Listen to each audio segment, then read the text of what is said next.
just don't know the way that I should go. I follow Jesus, I follow Jesus. He's always helping me. He's strong when I am weak. I follow Jesus, I follow him. I'm gonna walk, walk, walk like Jesus, and I wanna go wherever he goes. I wanna talk, talk, talk like Jesus. Yeah, I'm gonna follow wherever he goes. Wherever he goes, I will follow. Wherever he goes, I will follow. Wherever he goes, I will follow. Yeah, I'm gonna follow. I'm gonna follow. When I'm feeling blue, don't know what I should do, I listen to Jesus, I listen to Jesus. He's always helping me. He's strong when I am weak. I listen to Jesus, I listen to him. I'm gonna walk, walk, walk like Jesus, and I wanna go wherever he goes. I wanna talk, talk, talk like Jesus. Yeah, I'm gonna follow wherever he goes. Wherever he goes, I will follow. Wherever he goes, I will follow. Wherever he goes, I will follow. Yeah, I'm gonna follow. I'm gonna follow. On Sunday and Monday, I can be like Jesus. On Tuesday and Wednesday, I'm gonna be like him. On Thursday and Friday, I can be like Jesus. On Saturday, every day, I'm gonna be like him. I'm gonna walk, walk, walk like Jesus. I'm gonna walk like I wanna go wherever he goes. Where he goes. I wanna talk, talk, talk like Jesus. Yeah, I'm gonna follow wherever he goes. Wherever he goes, I will follow. Wherever he goes, I will follow. Wherever he goes.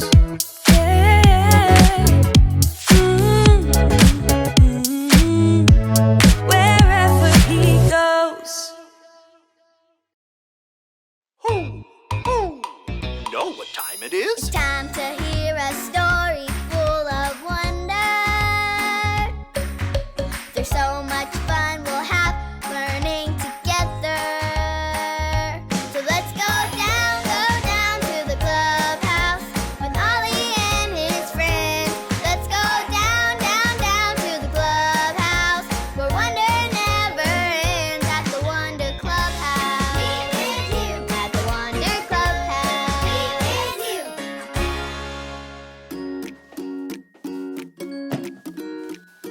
Hi friends, I'm Peyton.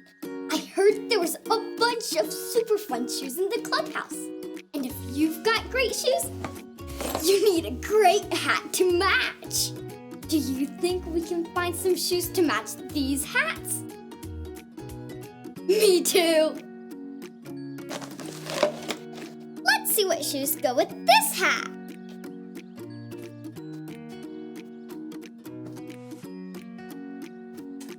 Aha! Firefighter boots.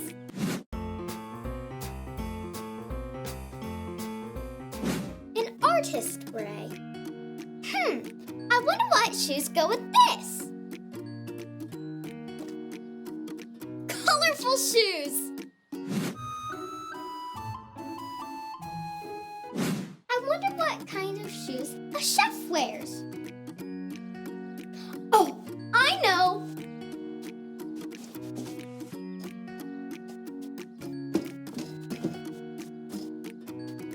Comfy shoes.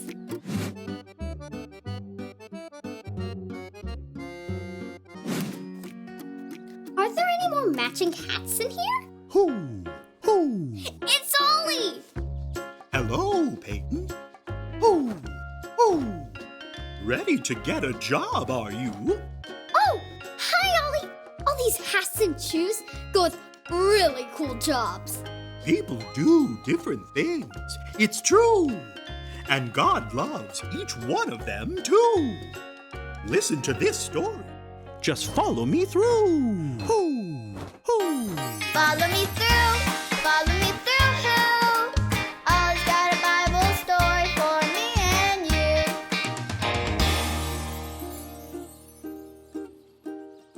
you. Hola, friends. I'm Luis, the handyman. I just finished cleaning these fun bunny slippers for my sister. She's having the whole family over for a pancake breakfast tomorrow, and we're all wearing our favorite slippers. Everyone is coming. My mama, my aunt, my cousin, my nephew, my abuelo. That's my grandpa. I mean, everyone. Hey, that reminds me of today's story. You want to help me build it? Great, let's put it on the story fence. Hammers up, little builders. Ready? Uno, dos, tres, hammer. Great job, little helpers. You can put your hammers down. Now, we just need our story tools.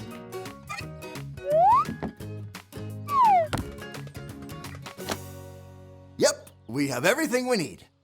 Today's true story from the Bible begins in a town with lots of people. There were kids playing together, people shopping, and friends talking.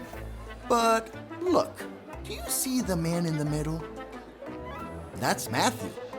Let's watch and see if anyone is being his friend. Do you see anyone? Neither do I.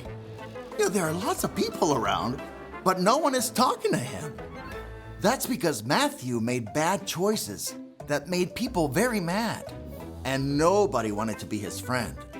His job was to collect money from people, but he took more money than he was supposed to.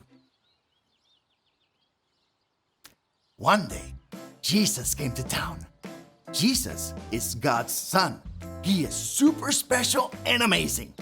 He could have talked to anyone in town. But guess who he talked to? Can you guess? Yes, he talked to Matthew. Jesus went right up to Matthew and said, "Follow me." Jesus loved Matthew no matter what and wanted to be his friend. Later, Jesus went to have dinner at Matthew's house. Guess who else wanted to have dinner with Jesus? Everyone! Whoa! That's a lot of people who want to spend time with Jesus. Do you want to help serve them food? Let's see, we need everyone to get a plate. Let's count how many people we can serve food to. Ready? Go. 1, 2, 3, 4, 5, 6, 7, 8, 9, 10. Great job! We served everyone who came to eat with Jesus at Matthew's house. Some people were confused when they saw Jesus eating at Matthew's house. They asked, why would Jesus want to be friends with someone who makes bad choices? Because Jesus wants to be friends with everyone. He wants to be friends with me, and you, and you, and you. Everyone can be friends with Jesus. Hey, Ollie, tell me, who can be friends with Jesus? Everyone can be friends with Jesus. Yes, it's true. Now, let's hear it from you. Tell me, who can be friends with Jesus? Everyone can be friends with Jesus. That's the truth, friends. You better believe it. Adios! So there's your story, and it's all true. Jesus is a friend to everyone, no matter what they do. Thanks, Ollie. Goodbye to you. Hoo, hoo. Wow, Matthew made some bad choices, but Jesus still wanted Matthew to follow him and be his friend. Jesus wants everyone to be his friend. I think I got the story. Did you get it? If you did, say got it. Get it? Got it! Good! No matter what shoes or hats you wear, Jesus wants to be your friend. I have so many hats and shoes. I'm going to find a friend to try them on with me. See you next time!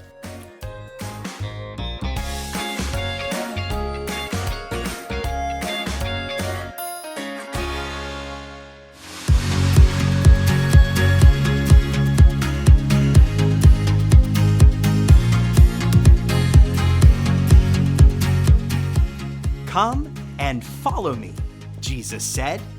Matthew 4:19. Come and follow me, Jesus said. Matthew 4:19.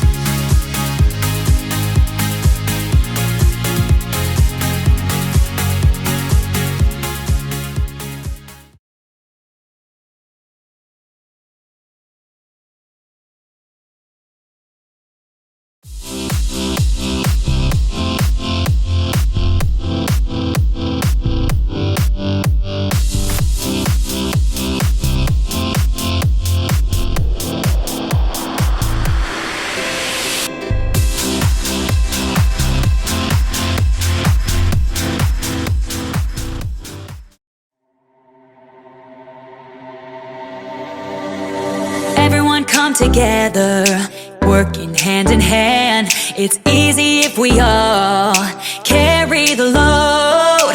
Look at all we can do to build a better world.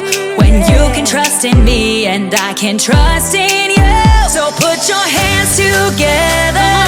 Together we can do anything, anything we are. One voice, one heart, one love. Whoa.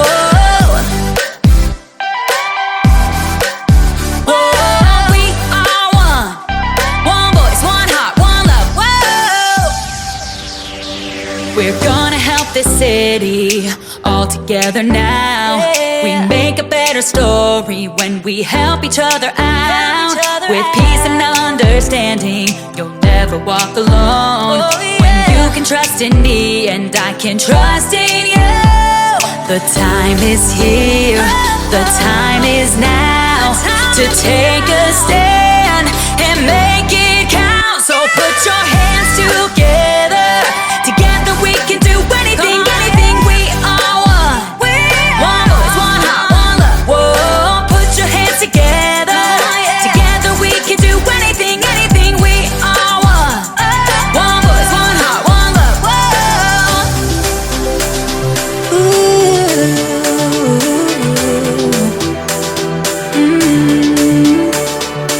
One life, one voice. Come on now, shout it out. One life, one voice, come on now and shout it out. One life, one voice, come on now and shout it out. One life, one voice, come on now and shout it out. So put your hands together. Together we can do anything, anything we are. One voice, one heart, one love. Whoa, put your hands together. Together we can do anything, anything we are. One voice, one heart, one love.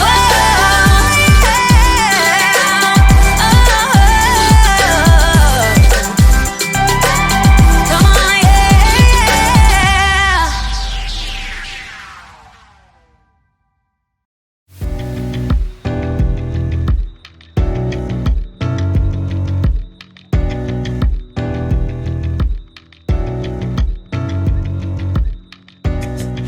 Hey friends, it's me, Haley. Have you ever wanted to be famous? Like maybe the lead singer of a rock band? Hello, Cleveland!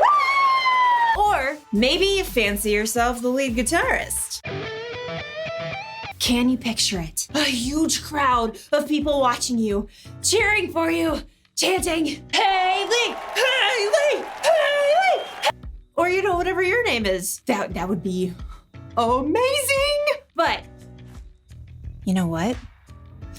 Most bands don't start off on top like that. Most bands start off in some where they practice playing music and they show lots of cooperation. Cooperation is working together to do more than you can do alone. Every member of a band plays an important part. Take one instrument away, and it just won't sound the same. But you wanna know who I think deserves a little more credit in a rock band? The drummer! Think about it. Hey, Warren. The drummer supports the whole band. Without a drummer, who would keep the beat? Happy birthday to you. Happy birthday to you. Happy birthday, dear Warren. But with a good drummer, the band stays in rhythm. Drummers may not be the most famous, but they get to decide how fast or how slow the songs are. Plus, a drummer can make every joke just a little bit funnier. The drummer works together with the band to help support the singer. This gives a new meaning to the word Band-Aid. Do you get it? In today's story, we'll learn about a great battle fought by the Israelites. A battle that took all kinds of cooperation. They really had to band together. Get it? I'll see you in a few. Thank you, Oklahoma City! Yeah! Woo! The Bible. It's 66 books of history, stories, letters, and poetry that fit together to form God's one big story. The epic adventure of how He created us and loves us so much that He made a way to rescue us. As we travel through the Bible, from Genesis to Revelation, we discover people who met God and found their lives changed forever. Now, for an amazing story, inspired by the book of Exodus, chapter 17, verses 8 through 13. God had freed the Israelites from slavery in Egypt and led them into the desert. But with no home of their own, the Israelites were still wide open to enemy attack as they traveled. One evening, as Moses walked through the camp, his assistant Joshua raced up. Amalekites! Where? How many? Just a few men right now. They attacked at the rear, where many of the women and children are. But we beat them back. They'll come in full force tomorrow. Moses turned to survey the land around them in the last rays of the setting sun. The whole valley of Rephidim spread out before them. Nearby, a high hill provided a lookout for the whole countryside. We have no army. We'll have to fight. You choose our best men and get ready for battle in the morning. Will you come with us? No, Moses pointed at the hilltop. I'll climb up there and hold up the walking stick that God gave me. Both men looked at the sturdy staff in Moses' hand. It was no ordinary stick. Moses had lifted the staff when God had parted the water of the Red Sea so the Israelites could escape. Yes, sir. I'll call the men. In the great chill before dawn, Joshua and his group of inexperienced fighters prepared for battle against the Amalekites. I've never held a sword. God has saved us many times. He can do it again. As the ragtag army gathered at one end of the valley, Moses climbed the hill with his brother Aaron and his friend Hur. So, Moses, what's the plan? Yeah, those Amalekites got some mean fighters. We'll call on God. As the three men crested the hill, they turned to look back. The rising sun flooded the valley. They could see Joshua and the Israelites just below. At the far end of the valley, a vast swarm of Amalekites rushed forward. Oh, more Amalekites than bees in a hive. Within minutes, the two groups clashed. It was clear from the very beginning that the Amalekites had the upper hand. They'll wipe us out in no time. Wait. At the very crest of the hill, Moses grabbed his staff and raised both hands high in the air. Our God is stronger than any enemy. In a short time, the tide seemed to turn. Well, what do you know? Joshua's pushing them back. The Israelites steadily beat back the Amalekite army. But as the sun rose and the heat increased, Moses' arms grew tired. Little by little, his arms sank down. Uh-oh. The Amalekites have busted through our line right there. We were doing so well. God, help us. With an effort, Moses lifted his hands high again. Joshua had formed a strong band of fighters, and once again, the Israelites surged forward. Moses lowered his arms to stretch. Ah, my back! What just happened? Joshua had them. Moses stepped forward to see, raising his hands high again. Aaron turned to stare at his brother. It's your hands! When your hands are raised up toward God, we're winning! Yeah, and when you drop them, those fool Amalekites start to win. Yes, but I can't do this all day. Moses' arms began to shake. Hold it one more minute. I got a rock-solid plan. Aaron? Together, Aaron and Hur rolled a huge stone to the place where Moses stood. Now, you set yourself right down, Mo. Carefully, Moses lowered himself onto the rock, fighting to keep his hands high in the air. My arms! We got it, brother. Aaron and Hur each stood on one side of Moses and held up a hand. Whew! For the rest of the day, Aaron and Hur stood right beside Moses, keeping his hands steady. By sunset, Joshua and the Israelites completely defeated the Amalekites. Look at him run! The Amalekites had been defeated by God's power, but it was only by working together with his friends that Moses had been able to keep his hands lifted high all day.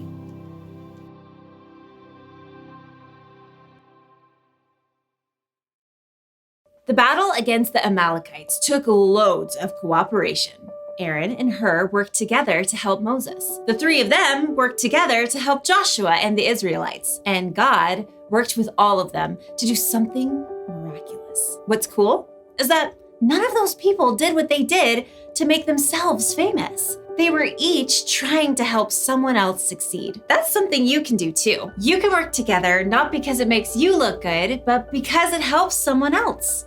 After all, life isn't always all about you. You could work with a friend on their homework, even when it's not your grade. You could help your brother or sister clean up their room, even though you didn't make the mess. If a friend is involved in a sport that you don't play, you can help make signs or posters to cheer them on. Jesus once said, "In everything, do to others what you would want them to do to you." In other words, you should treat others the way you want to be treated. Here's one way you can do that today. Work together to help someone succeed. Working together for unselfish reasons is a great way to show someone you love them. What are you waiting for? Go get the band together and hop on the cooperation bandwagon. And I don't miss a beat.